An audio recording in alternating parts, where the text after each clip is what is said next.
Right. Did the recording kick on? Everyone, perfect. All right. Wonderful. Well, good afternoon or early morning or late morning, everyone. Thank you for joining us for a community development exchange. This is a webinar series at the University of Minnesota Extension's Community Development Department. My name is Brandon Hofstad, and I'm the Community Economics Program Leader with the University of Minnesota Extension. And it's my pleasure to kick off today's webinar on the economic impact of rural housing, the private benefit of public action.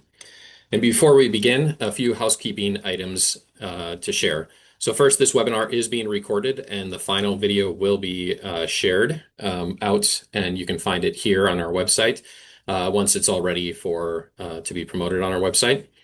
If you need or would like to use closed captioning, you can find that at the bottom of your screen. There is a link that is CC or a little button you can hit to enable closed captioning.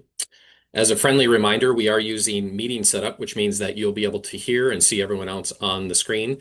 So please be sure to mute your microphones when you're not speaking. There will be an opportunity to engage our presenters later in the program to ask questions directly of them.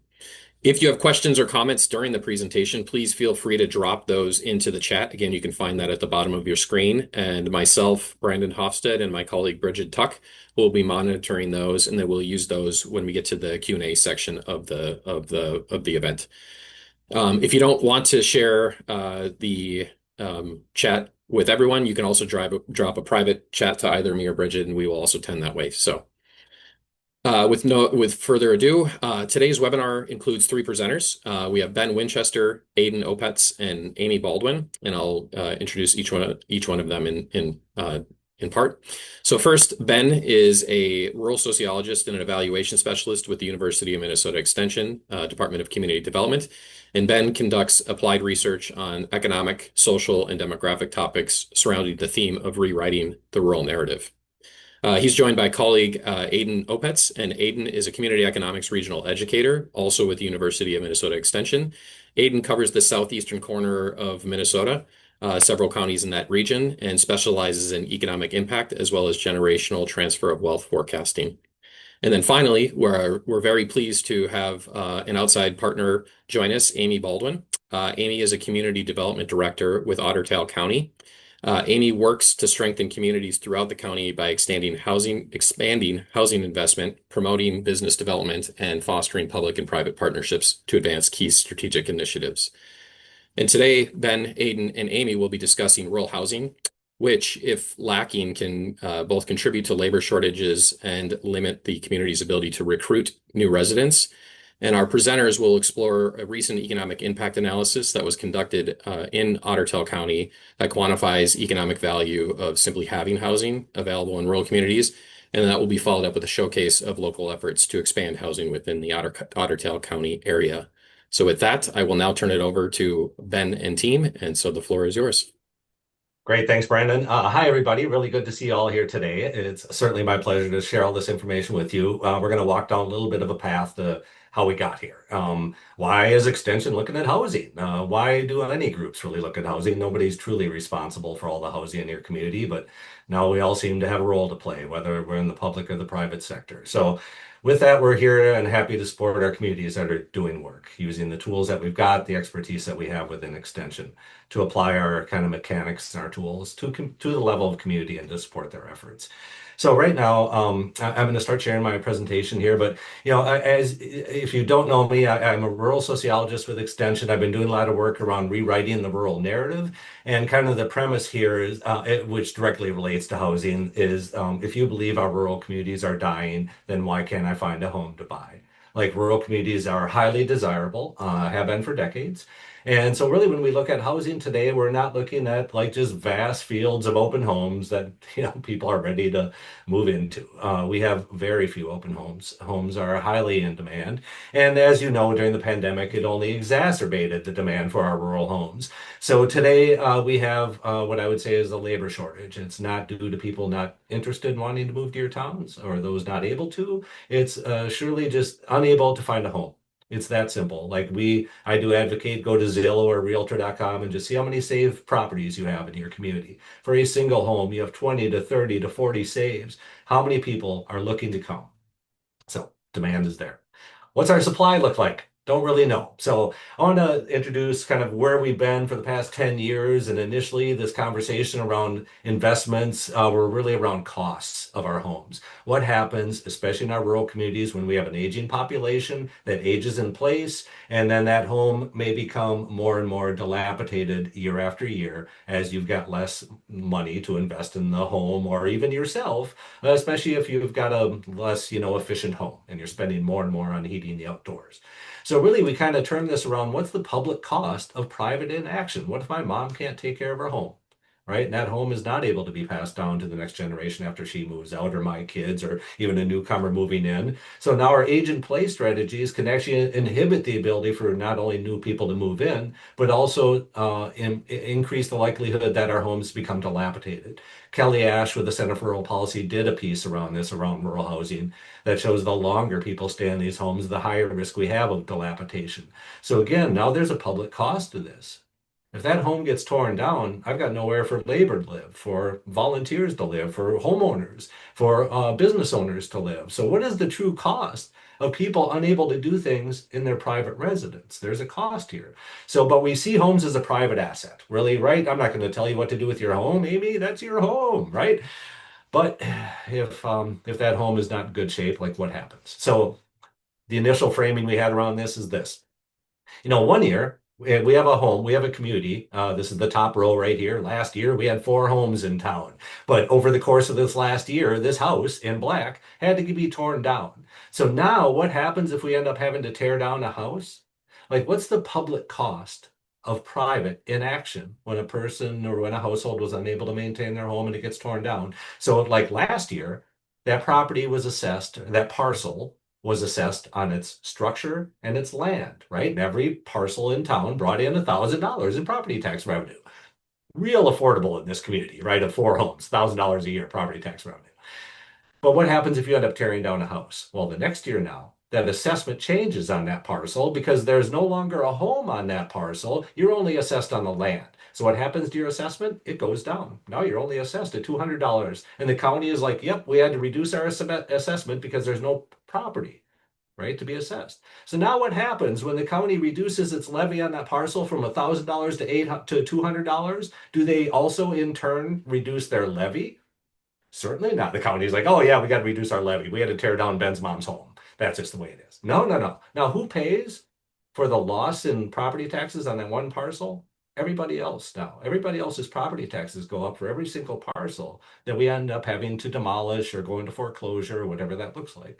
So we became much more interested in this concept. And Charlotte is here with the Muscatine Community Foundation in Iowa, and we convened a housing. What was the return on investment in housing? Was our first question. So we convened a housing group that was made up of University of Minnesota, University of Iowa academics. We had city and regional development folks, housing officers, and foundations to talk about how can we portray this return if we were to make an investment in a home, either to ensure that that home remains in good shape or to build a new home. What's the return on that investment? And what we found is that all of the studies were all over the place. There was no like one clear-cut study. It's like, no, what's the return, for example, on improving a home to move from substandard to not substandard characteristics, right? It might have been a dilapidation some way growing on it, the aging property. So what happens when you move a household, the people living in that home from dilapidated to non-dilapidated status or substandard? You improve their public health costs because no longer do their rates of poor rated self-health go up, they go down when you move them into non-substandard housing.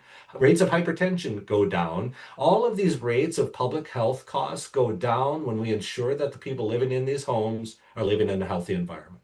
So now what Tom Wrights with the University of Iowa had done this course project that showed like you invest $48,000 in improving the properties in a community to move from substandard to standard properties, you actually get $125,000 savings. You get a return in 7.4 years of making an investment because you get a public health return, you get a property tax return, there's reduced mobility costs for those folks, reduced energy security costs, increased high school graduation rates. So we were trying to put all these pieces together and we found out there wasn't really a good model for this. And so on one side, yep, it makes a lot of sense, but it wasn't really the question we were trying to get at. So really, again, getting back to the point that we want all housing to be of concern to people, but generally we're not. It's a private asset. But ideally, nobody is responsible for all the housing in your town. And I will say you do have Section 8 and other low income housing, and you do have your HRA responsible in some ways for that. And there's a huge shining light on that housing, but there's all this other housing that doesn't have a light showing on it. And so now what happens day to day, year to year, decade after decade? So rather than losing a house, what about gaining a house? Like what happens if you actually gain a house? And here, Bridget Tuck is a superstar and doing economic impact analysis across the state. And we picked her brain. And traditionally, you probably know, and if you don't, economic impact analysis is a tool that we use to understand what is the impact of, for example, opening a business or the impact of having an emergency where a business had to close. And we have to work in those circumstances too.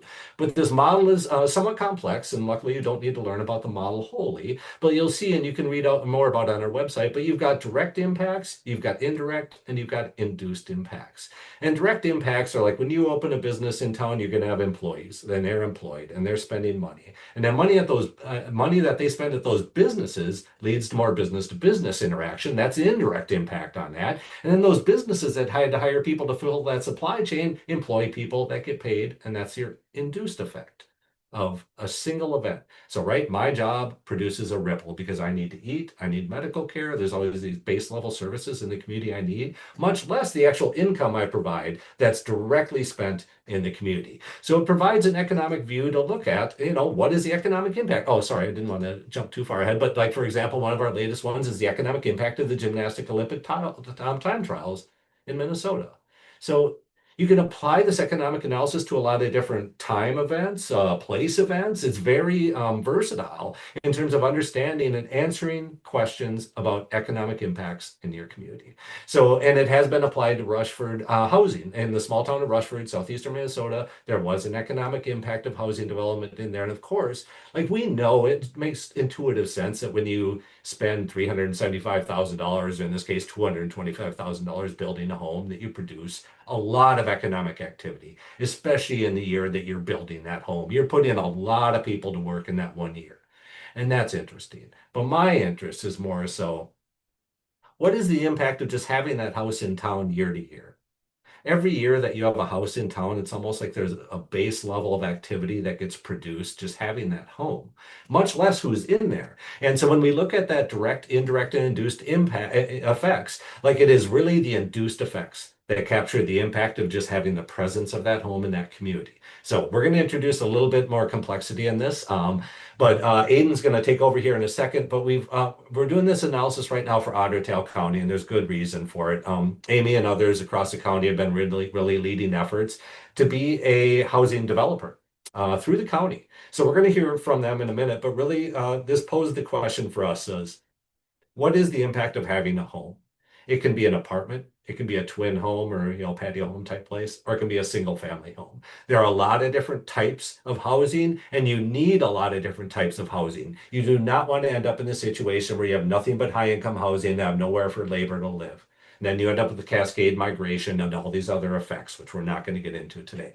But we will say that even apartments have an impact. So I'm going to turn it over to Aiden now. Aiden, welcome aboard. He's been doing economic impact analysis with Bridget here, and just turned his attention for us to this topic. So Aiden. Hello, thank you for that introduction. Here. All right. This appears to be working.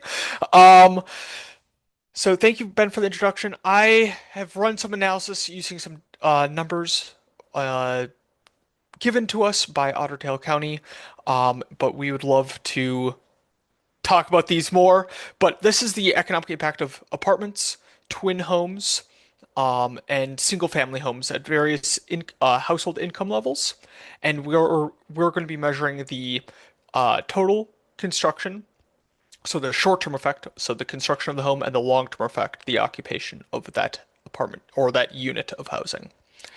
So there are a few limitations. These numbers measure the potential impact of the construction and the existence of a household with an income in that region. It does not measure the impact of one's productivity while employed. It does not measure the health or social impacts of being housed, and it does not measure the economic impacts of the health or social impacts of being housed. So essentially, this is a purely economic study on what is essentially retired individuals. So people who do not have, who are not employed, and therefore there's no productivity impacts. We'll get into that a bit later on. So first, what is the apartment construction? So the assumptions for this is each unit costs 200,000 to construct. There will be renters only. The average household income for the occupants is $60,000 a year. So this is not an individual. So if there's two people living in this unit, it would be a combined $60,000 a year. So the short run economic impact of the construction of 100 apartment units um, is will positively impact 162 jobs, generating a total of 9.8 million in labor income. The total economic output will be nearly 29.8 million, with 16.2 million in value added. The top three most impacted industries other than construction are building material dealers, restaurants, and technical service providers, such as architects. The long-term impacts, so this is the occupation of these homes, um, 25 positively impacted jobs, generating a total of 1.1 million in labor income. The total economic output will be nearly 4.1 million, with 2.5 million in value added. Top three most impacted industries will be restaurants, healthcare, and social assistance. So now we'll move on to twin homes. Each unit will cost $300,000 to construct. There will be both rent and ownership options. All households occupying new units will have an average household income of $100,000. 242 positively impacted jobs, generating a total of $14.7 million of labor income. Total economic output will be nearly $44.7 million with $24.3 million in value added. So to talk about these, probably should have mentioned this earlier. Um, Output and value added. So output is the total economic output. Value added is the economic output less. So that includes, so the value added includes taxes and other value added generations, and then the total output is oh no, I'm blanking on this right now, but it is the overall output of this project. The top three most impacted industries, other than construction material, building material dealers, restaurants, and technical service providers, such as architects. The long-term economic impact of habitation of 100 twin home units um, is 43 positively impacted jobs, generating $2 million of labor income. The total economic output will be $7 million with 4.1 million in value added. The three most impacted industries will be restaurants, healthcare, and then nursing slash residential care facilities. Then we're finally into single family homes. Each unit costs $350,000 to construct. There'll be rent and ownership options, primarily ownership.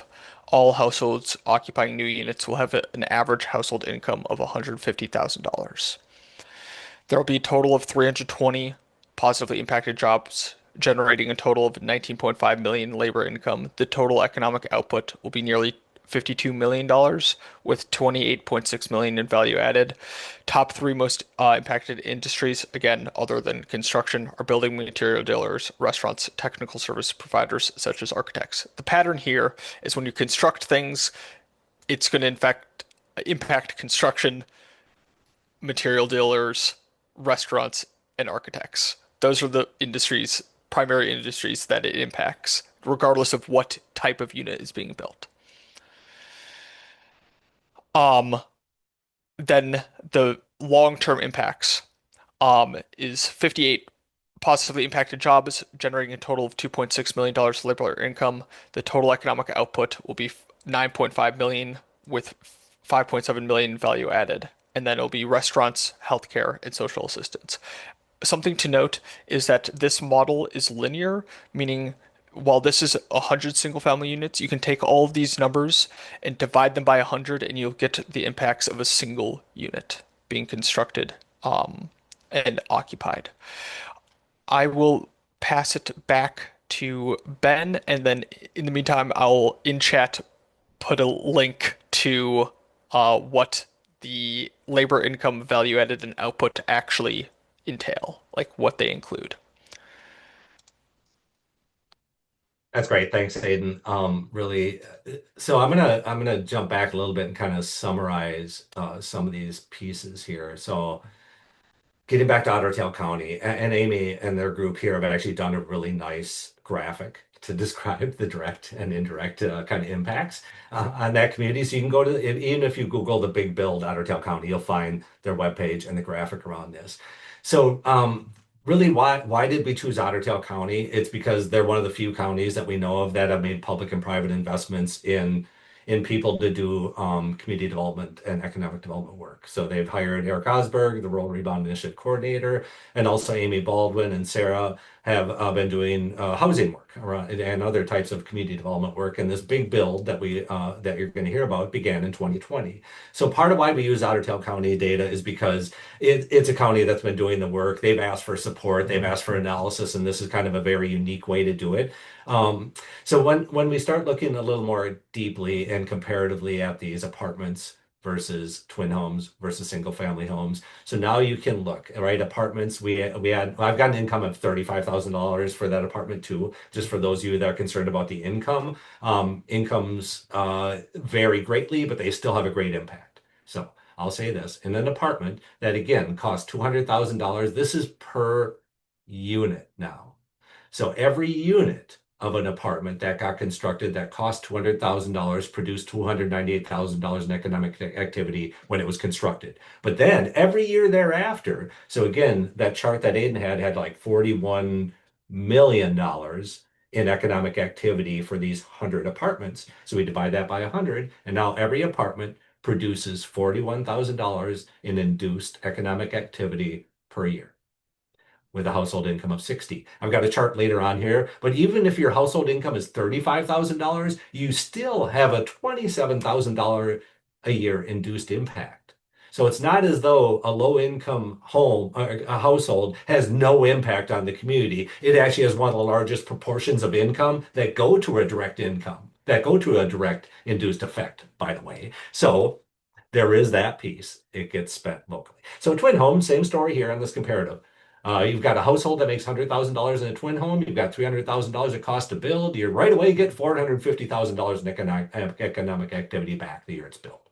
But then every year thereafter, that $100,000 income household produces $70,000 a year in economic activity. Single family homes, same story. $150,000 in income produces $95,000 a year in economic activity. And again, like it's interesting that one year that things get constructed, there's a lot of activity, but more importantly, these numbers add up over time. So now here was the 60,000 habitation, and it was like 41,000 per household. But again, we ran this model for a household income of just 35,000, and you're still getting a $27,000 a year impact per household. So we also wanted to just remind you that all of these previous numbers here do not include anybody living in the household. It doesn't actually include it doesn't include the direct impact of me living there. It's the induced impact of having somebody in the house in general at a minimum level is the way I'm going to word that. And please, Bridget, correct me if I'm wrong. I am doing my best to try to explain this. So what we did is we wanted to estimate, like, what if you actually did have two people in that household? So now we have a teacher and a truck driver was one, or no, this is a truck driver. I think we changed this because or was this truck driver? Yeah, it was 215, right? I think we did this one on an agricultural worker that had a lower income too. Sorry, we were frantically doing this in the past 24 hours. But this is the one we initially did was truck driver. And I was like, holy cow, that household income of a teacher and a truck driver, they're making 200 grand. Like, yeah, truck drivers actually make pretty good money in this model, just so you know. So that alerted me to be like, okay, maybe we should find, well, anyway, let's just use truck driver because here it is. So every year, this household of a teacher and a truck driver are producing $500,000 in economic activity with their $200,000 in, labor income. They have three, not only do they have the two jobs that they have, but they also produce 1.16 jobs in the community to support them. So again, like every household needs people to support them. We are highly interactional in our economy. So now let's look at what would happen over 50 years. Like, what is the housing lifetime? What is a home worth over time? Because while my mom may pass away, I hope that house is going to be a home for the next person too. I hope so, because a home should persist. And so now, if you had an apartment that cost $200,000 to build and had a household income of $60,000, that produces $2.1 million in economic activity over 50 years. Like 2.1 million. Like, so it's almost like the cost of the actual structure is pretty small relative to the total impact that you're going to have within your community. What about a home costing 375,000, earning your household income of 150 in that over 75 years? You're going to produce 7.125 million in economic activity. So again, that 95,000 a year times 75 years. So what is the launching point for this? But now getting back to this other question. Oh, sorry. I just want to say again, this is primarily the induced only. This isn't the actual impact of the person spending their money directly in that community. And so it does not include direct labor impacts of the household. So now I want to get back to that. You remember the public cost of private inaction? Like, what if a house now, what if my mom doesn't take care of the house and ends up sitting empty? Like, we have a fight over it in the estate and it sits for 3 years. What's the impact of having a single family home sit empty for 3 years? Like $300,000 in lost economic activity at a minimum. And that's not even including the person that could have been in there and the economic activity that they produce.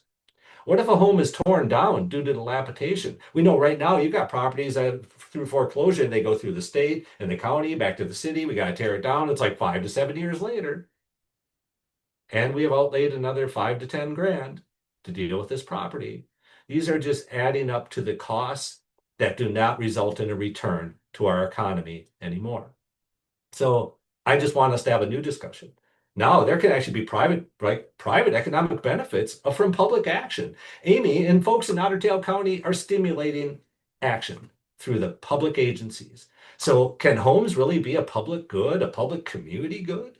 Like they're really, for me, the launching point of social and economic activity.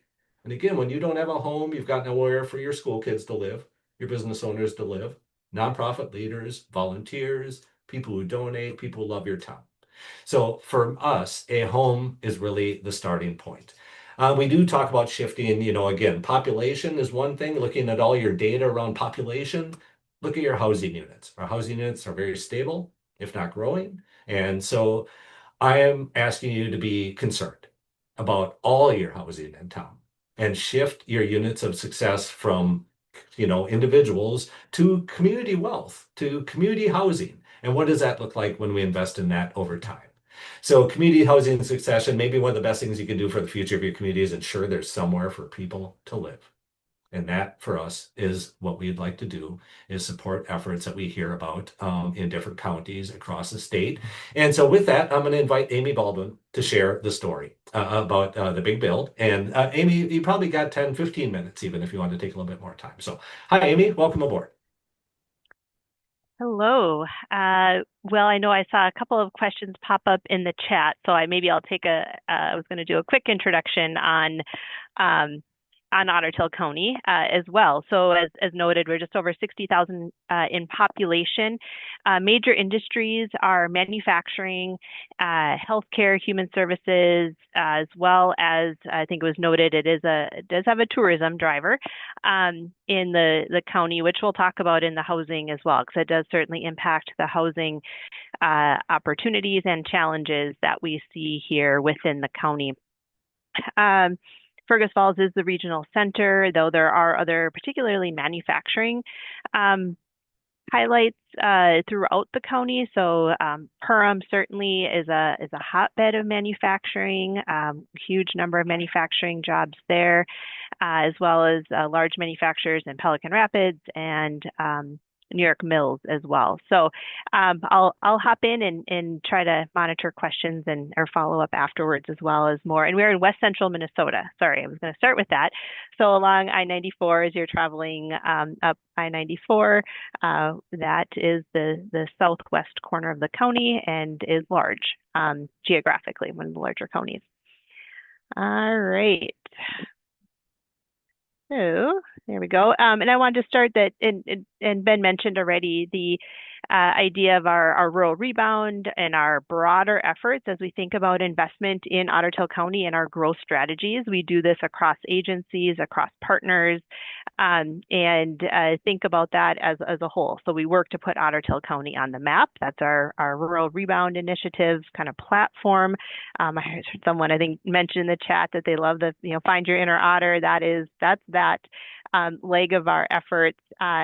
And then we also focus on infrastructure, which we consider housing as part of our infrastructure in this conversation, as well as broadband and childcare and those things that people need to live and thrive within our communities throughout the county. So thinking about that on that broader scale, and then how do we support our employers who are here?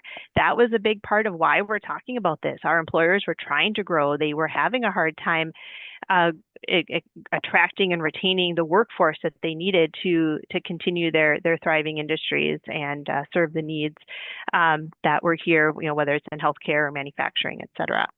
And then all of this kind of coming around it is thinking about welcoming communities and how do we make sure, that those who were here, maybe here, went away, come back, that rebound idea, as well as we work to attract new folks to the county, how do we make sure it's welcoming? So how do we connect people to build those relationships and connectivity within our communities? So we kind of think about that in a overarching way as well. So why an investment in housing? And as mentioned, this kicked off back in, I came on board at the county in 2019 and around this housing idea. And so we talked about, the fact we already were doing those efforts to put Otter Tail County on the map. They had started a few years prior and really in that outreach marketing engagement piece around the research of Ben on the rural rebound and brain gain. And so we'd already been doing that, but we were hearing from our employers that, yeah, people were coming. They want to work here. They want to live here. They literally can't find a place to live. So they might accept a job, they might start a job, but they didn't stay because there wasn't the appropriate housing or any housing available in what they were looking for. So we also make a lot of data-informed decisions in how we advance our initiatives. We looked around at our peer counties and realized, well, we were growing as a county. We were lagging the growth of our peer counties and then looked at what that meant. Also, as we are one of the older population age-wise counties, and as folks transition out of the labor force, again, while we were growing in population, it wasn't projected to make up for a decline in our available labor force from 2020 to 2030. And knowing already that our employers were strapped to find the workforce that they needed, our policymakers really saw that as a critical challenge. And then again, that supply of housing just wasn't meeting the needs for those who might be coming or those who are looking to transition to a different housing product here who are here already. And then, of course, want to grow and expand our tax base as we continue to move forward as a strategy for the county. So what do we do with the big build? Again, it was launched in 2020. What did that mean? We wanted to understand, and our policymakers wanted to see, like, okay, what are the actions? What does that translate? Yeah, we want more housing, and reinvestment in housing. We talk a lot about that, both new housing and investing in our housing stock that we have today. So we look at the,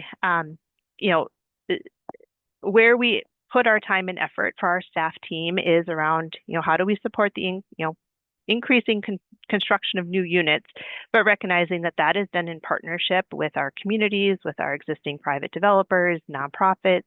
How could we help expand their capacity, build up what they're already doing, and help them do more? And then thinking about the funding side, knowing it's really challenging to get housing investment just from a dollars and cents perspective. So making sure we're working to seek the funding opportunities that exist today and or whatever year it might be, and leveraging those existing opportunities, but then finally also advocating for what are the needs in greater Minnesota, in Otter Tail County, for programmatic challenges that where there might be a program through another agency, but it doesn't work in greater Minnesota, and being an advocate for making sure our stories are being told and heard by our policymakers at both the state and federal level. So that's how we kind of bucket our actions in, and these started back, we drafted these in 2019 and they really haven't changed. Our board has felt they've continued to represent what we want to do when we talk about what housing investment means here in Otter Tail County. So we did, of course, look at, what were the needs, and we kind of looked at it in a sub-market perspective and tried to identify where was the private market really filling the needs, where wasn't the private market filling, and where was there just really to help focus us in more on those actions, drilling down on what that looks like. And it ended up with kind of these three housing types of the entry-level housing. So whether it's single family, a smaller footprint, single family home, or housing for active seniors, that might be single family, townhome, twin home, patio home, but looking at both move into housing and move over housing for that type of occupant. And then just generally rental, both market rate and affordable, but for our workforce needs and our senior population, both again, market rate and affordable rental as focus points for us, knowing the numbers are challenging to make any rental projects work in our communities. So that was kind of where we drilled down a little bit further and where we're taking more effort and action on housing. So in the last 5 years, what have we done? So we've had some success. We've seen now, this is as the end of 2024, so we kind of do annualized numbers. So we're well over that 3,000 point of new rehabbed housing units throughout the county, and that includes everything from single family, multifamily, rehab in both those products as well, but looking at that on a holistic standpoint. So, and then that's resulting in over $700 million in new tax base, knowing a lot of those units are still coming online from a taxation standpoint. And this is, again, just showing a mapping representation of where those units are. I mentioned we are a tourism rich county, and you'll see a lot of the dots around lakes. And so that's certainly a market. It tends to be a higher tax base for those, so we do appreciate that as well. But it also is, just gives a long-term diversity of housing, and we did see during the last 5 years a transition of seasonal to primary residence for folks in some of those units around our lakes that we have within the county. So all areas, all corners are seeing investment, and so it was great to kind of see this mapped out over that 5-year window of where were those housing units getting built.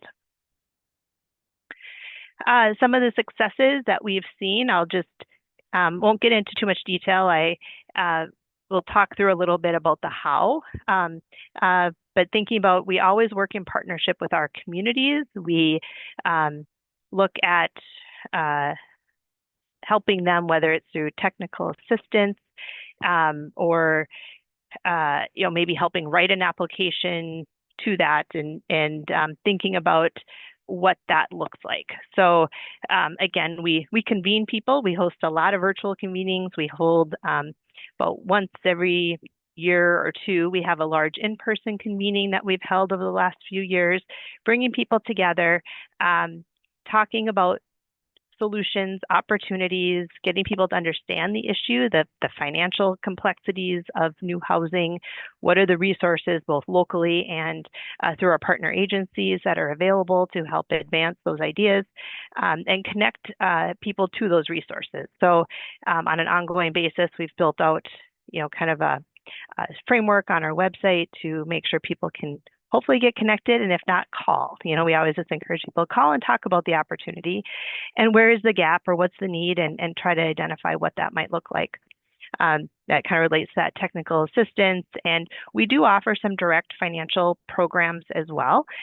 We think about that in different types of housing. So we have down payment assistance to help people get into homes. We have rehabilitation dollars, both emergency, so really in that preservation of that unit, keeping it able to be occupied, but other rehab programs, both rental and single family. And for multifamily, we have gap loans. We certainly support use of tax increment financing, tax abatement, applications to Minnesota Housing, Federal Home Loan Bank, the whole gamut of opportunities to bring those resources that are needed for any particular project. And as been mentioned, we are now doing direct development. That isn't something we thought we would get to. We've been able to expand our team, and we have some great folks who have brought a wealth of knowledge and experience who have allowed us to bring that forward. And so we are now building some single family homes. We are through our HRA, which is under our team as well, we are building affordable senior rental. Had the first units occupied last December for that effort. And then again, the single family development that we're trying to build in communities that maybe haven't seen a new single family home in 10, 15, 20 years in some cases, some of the smallest communities throughout the county. So where there's a market, there is a certainly gap, and that's where we work to identify the resources to help that. I think I'll stop there. In the slide deck that'll be shared out after, I do have some project examples that get into it more detail, but I definitely want to make sure we can address some of the questions that are popping into the Q&A. So I'll stop there. Thanks. That's really great. Thanks, Amy. We'll open this up for questions. We've been doing good on time here today. Surprisingly, we do like to talk at time. So really, I'd like to open up the conversation. And you all, if you have questions and want to unmute yourself too, or I don't know, Brandon, maybe I should be kicking this back to you at this point. Maybe I should. Yep. No, this is Hey, great. Brandon. Yeah, I was going to say the same thing. We can jump into the chat. If you have a question you want to ask in the chat, do that. But we can talk to one another. So if you have a question, please feel free to raise your hand or unmute and ask the question.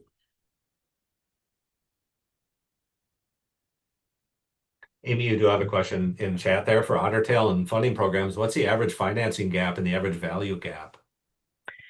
Sure. Well, it certainly depends on the project.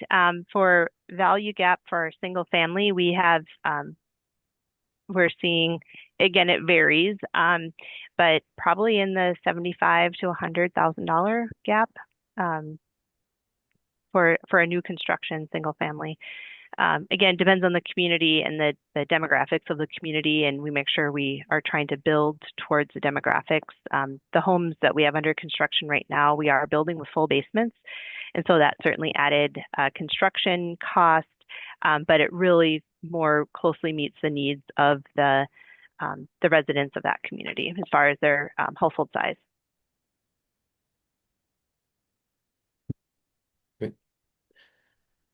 So I'm going to ask, Guillermo had dropped a question in there, and he was asking about some of the labor needed, such as restaurant, healthcare, and elderly care rely on low-income labor that might not afford the housing that is being described. How did you account for those? And I think a related issue, I don't want to put words in your mouth, Guillermo, is when you're building new or renovated, we all know that housing is expensive right now, and so some people may be being priced out of these communities depending on what the various pressures are. So maybe there's something about how do you deal with the unequal access to housing for some folks in various communities? If I can just say something for 2 seconds. I wrote the question right before Ben started describing the different types of housing and stuff. But still, the question is important because people in lower incomes have difficulty accessing jobs, greater distances to travel, and challenges in finding housing. So I can maybe talk about that, just how we think about that. And I mentioned, a focus of our work is in reinvestment of housing, and we want to make sure maybe those more affordable, the naturally occurring affordable housing units are reinvested in and are quality options for folks at different income levels. So that's why we try to take that balanced approach. New construction is generally going to be more expensive unless it's, more of a very specific affordable project, which we do support that as well, but those are hard to put together and hard to finance. So we think it's a better investment of our time and effort to make sure the baseline quality, how we can help in the reinvestment of those existing units, it happens. I'll just chime in here. There's one just caveat that we've heard over the time is we don't solely look at just building affordable housing. I think the message that we've got is all housing is affordable housing development. So this is part of the caveat. It's not just a focus. I'm on a rural, like a housing narrative group too. Like we're trying to build more arguments for people, and here's the economic one. Many people may not have the moral argument to providing housing to people, but maybe there's an economic argument that could be made as to why we can make this investment. And there's a pretty hefty return on that side too. So that's what I'll say. That's just one piece I wanted to share. I didn't really say it explicitly, but really even at our Otter Tail County, like the more new housing you get built, that improves affordable housing for everybody, even on the lower end too. I think that's a piece that isn't always explicitly stated, but Guillermo, thank you for that comment, really.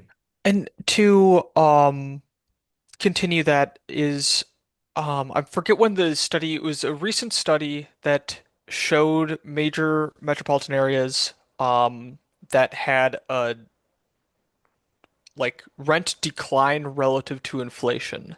And the two major metropolitan areas were Austin, Texas, and Minneapolis, Minnesota.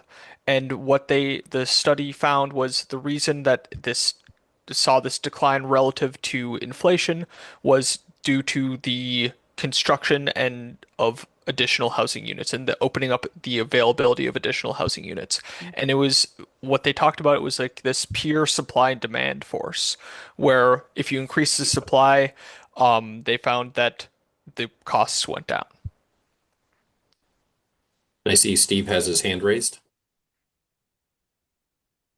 Yes, thank you. Can you hear me? Yes, we can. Okay, thank you. Here in Candiota County, we've heard loud and clear from our traditional legacy builder developers that they really don't have any interest in starter home development or rehab.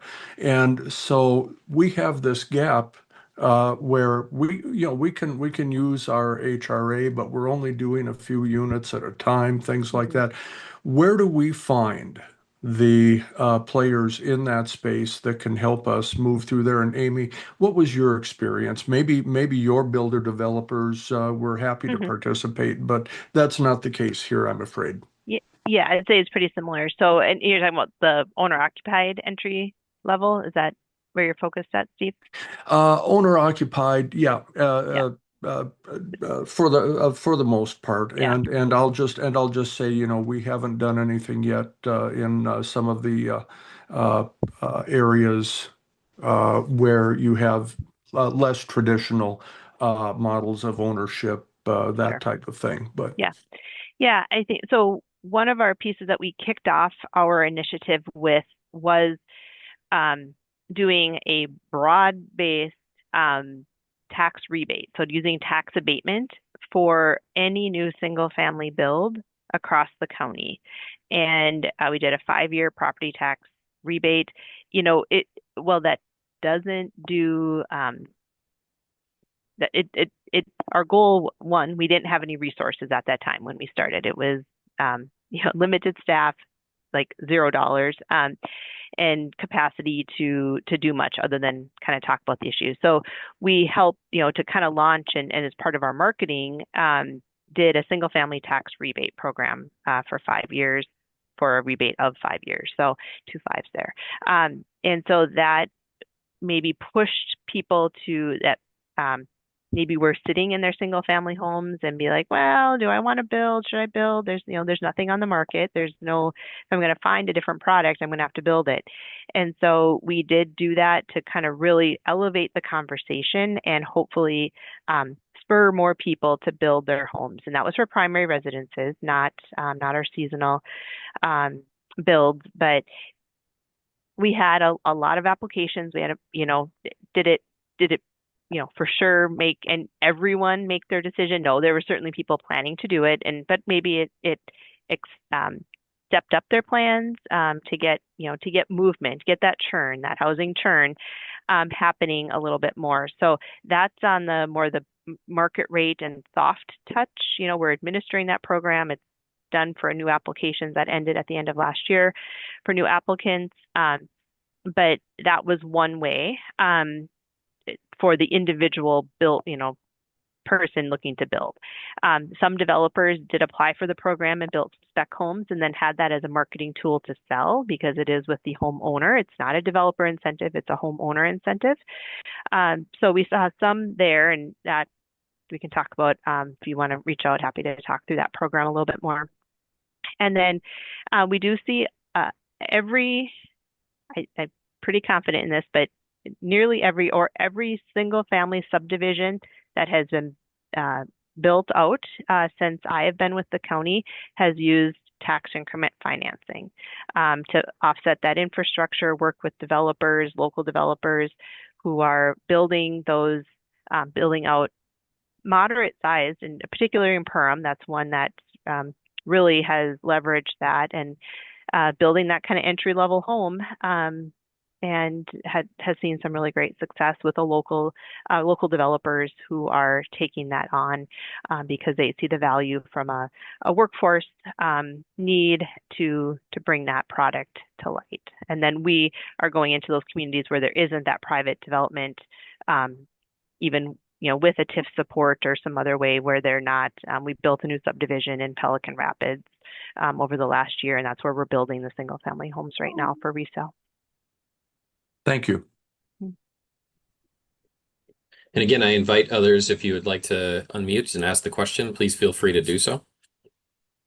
I did get a question directly in the chat. I actually have two of them, so I'm going to post it here. I'm not going to, if the person wants to speak up, they're welcome to do so. But the question is on the development work. What is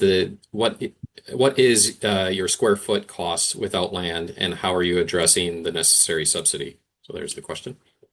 Sure. I don't have the numbers. I think Tanya from our team is on. She might have that number on a square foot. I should know that. But as far as the gap, we're using Minnesota Housing Impact Fund for the value gap for what we've done so far. Wonderful. And the second question that came in is, I'll drop it in the chat. So home values rising rapidly around the lakes, but not all areas are created equal. In some townships without a lake or other attractions, the population and number of homes are declining. Any comments? Assuming that's directed towards me. We certainly have, while there's been growth around, we are strong on agricultural on the west side of the county. So if you recall that map with all the dots on, there is less growth happening there. We offer to partner with townships if they're, wanting to do more. That's where we use the words additive and supportive to help the local jurisdiction, whether it's a city or a township, accomplish what they're looking to accomplish. So I guess that, there is an imbalance, certainly, but we offer our support throughout. And so if there is a desire to figure out solutions, like we've done that with broadband, I think that's one area in that lower density population on the southwestern corner of the county. We've worked really closely with those townships to get that expansion of fiber. It's getting in the ground right now so that they have that access as some sense of an equalized factor. And we're working countywide, but we've had a really specific intention with that area because of its low density. It makes it even harder to get that fiber deployed out into those areas. This is Ben. I'll follow up too on townships. Yep, declining, populations, but primarily due to the aging population. You might have had two people in a farmhouse, and now you've got one, and that farmhouse mover moves into town, and then what kind of shape is that farmhouse in? At some point. Sometimes those structures end up becoming dilapidated too. So township for me is not an indicator of your population is not an indicator of your success and failure, because on average our households keep getting smaller. And I think that's what Amy points out is they were destined to not have enough people because there aren't enough people in our households to actually do the work. So especially as we age and we age in place. So I'll just I'll tend to that. Like the townships have been, but showing some population decline, but that's stability for me around housing, primarily because of the smaller household size. Yep. And No, so Tanya from our team did drop in about $300 a square foot for the homes we're building in Pelican Rapids. And then Steve asked the question, I see that as well. So yes, local community groups or folks with local connections are maybe coming back to potentially reinvest, but definitely, I mentioned Perham already, but they have a local group called Grow Perham, who's been around, I'm going to say it's at least, I'm not sure how many years, 10 plus years for sure. And it's members made up of members of representatives from various businesses and community stakeholders who are not looking at the return on investment from a dollars perspective, but really thinking about it on that employment side, having the employees that they to sustain their business operations. So yes. And I just also wanted to clarify, our return on investment study is not the Mm, return on investment for a company. It is the return on right. investment for a community. And Yeah. so a community and region. So it's not, well, we're not measuring what a construction company is going to get back. It's what a community in a region is going to get back, purely economically in a Right. potential scenario. Yeah, and Aiden, I think what you guys have been, that return on investment of the house to the community is what that group um, uh, believed was happening. They don't know that they certainly didn't put the numbers to it, but that is what their basis was. It was going to be they're going to get that impact from the community, and the new housing and the residents impact in the community. Yep. I'll just wrap up here a little bit and just say that for me, housing is economic development. As you heard in the last webinar we had from Steve Deller, we're in the fourth wave of economic development, which is not industrial attraction. Entrepreneurship and cluster analysis was in there too, but it's all about resident recruitment. Like we have the jobs. Like now what? How do we get the people here? We need to provide a home for them. So hopefully we're helping to support the communities that are active across the state looking to do this. We do not have a product, folks. Before you say, can I get this from my county? We don't have that available for you. This is an exemplar to show that we can be using our, modern economic development tools to look at things that might not be traditionally seen as an economic development outcome or, vehicle. So I just want to say thanks to Bridget and Aiden for all the support they've been to help me understand kind of what this model can and can't do for doing our community development work. So thanks, Amy, for your time here and Aiden for your expertise. And Brandon, I'll throw it back to you. wonderful. So I just want to say thank you to everyone for joining us, and thank you to my colleagues, my presenters, as well as Amy from outside. And we really appreciate you sharing your knowledge and your expertise with us. There will be a follow-up email that I will be sharing out that will have the video and any supporting materials, as well as access to links that were talked about from our presenters today. And if you are interested in future webinars, specifically as it relates to this Community Development Exchange, we do have another one coming up on Wednesday, September 24th. Here's a link to that one. And this will be related to Beyond the Business Owner, Understanding the Entrepreneurial Climate in Minnesota and Wisconsin. A little teaser there is we did a co-study with our folks, some folks out of Wisconsin, where we interviewed people related to entrepreneurship and support for entrepreneurship in the various states. So with that, thank you so much for joining us, and I hope you all have a wonderful day.